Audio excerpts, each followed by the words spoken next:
பாஜகவோட கூட்டணி மட்டும்தான், ம். கூட்டணி ஆட்சிலாம் கிடையாதுன்னு எடப்பாடி பழனிசாமி தெளிவா சொல்லிட்டாரு. ஓகே. திருநெல்வேலி பாஜக என்ன சொல்றாங்கன்னா, நாங்களும் அதான் சொல்றோம். அதிமுகவோட கூட்டணி மட்டும்தான், ம்.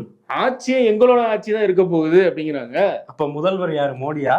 நயினார் நயினார் நாகேந்திரன் தான் வருங்கால முதல்வர் அப்படின்னு சொல்லி திருநெல்வேலியில எல்லாம் போஸ்டர் ஒட்டிட்டு இருக்காங்க. ஆஹா, அன்பிற்குரிய மாமா.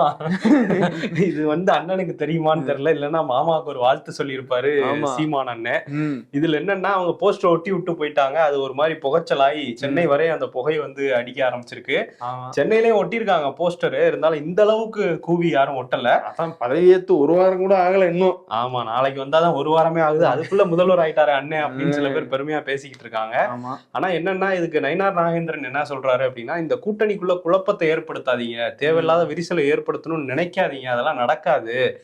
எதா இருந்தாலும் மேல இருக்கிற அமித்ஷா பாத்துக்குவாரு, இங்க இருக்கிற எடப்பாடி 2 பேரும் பேசி முடிவு பண்ணிக்குவாங்களே தவிர இதுல நான் சொல்றதுக்கு எதுவுமே இல்ல அப்படின்னு சொல்லிட்டு அவர் நைஸா எஸ்கேப் ஆயிட்டாரு. இதுக்கு முன்னாடி தலைவரா இருந்த அண்ணாமலை மாதிரி என்னுடைய கருத்துக்களை பொதுவெளியில பேச மாட்டேன், எதா இருந்தாலும் கட்சி தலைமை முடிவு எடுக்கட்டும் அப்படின்னு சொல்லிட்டு போயிருக்காரு. டெல்லியில இருந்து எழுதி புறால கட்டி அனுப்பிச்சு விடுவாங்க, அதை இங்க பார்த்து பேசுவேங்கிற மாதிரி தான் சாஃப்டா தான் டீல் பண்றாரு இப்போ வரைக்கும். ஆனா எதிர்கட்சிகள் பிரச்சனை பண்ணாலும் உங்க கட்சிக்காரங்க தானே போஸ்ட் ஓட்டுனது, சொல்லி தானே ஒட்ட சொன்னது. எல்லாம் அண்ணனோட பிளான் தாங்கிற மாதிரி.